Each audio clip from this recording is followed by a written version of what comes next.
Le bilan de l'innovation thérapeutique en 2012 est un bilan extrêmement positif. C'est plus de 40 nouvelles molécules qui ont été autorisées ou qui ont eu un avis positif au niveau européen ou au niveau de la FDA.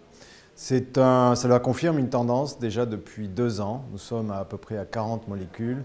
Nous avons été pendant les 6 dernières années, entre 2007 et 2010, à peu près à 30 molécules. Nous étions dans les années 2005-2006 à peu près à 20 molécules. Donc on voit la croissance de l'innovation thérapeutique et nous devons nous en féliciter car cela signifie énormément de progrès pour la santé humaine dans le monde.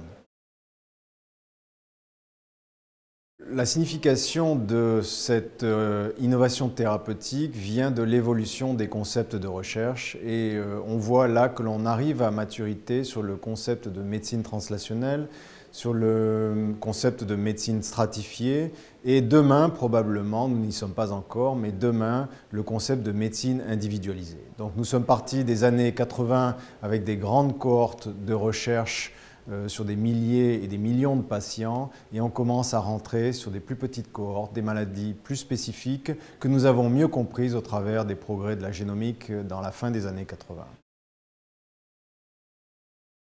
Bien évidemment, l'explosion, on peut la qualifier ainsi, de l'innovation thérapeutique va mettre en tension le système.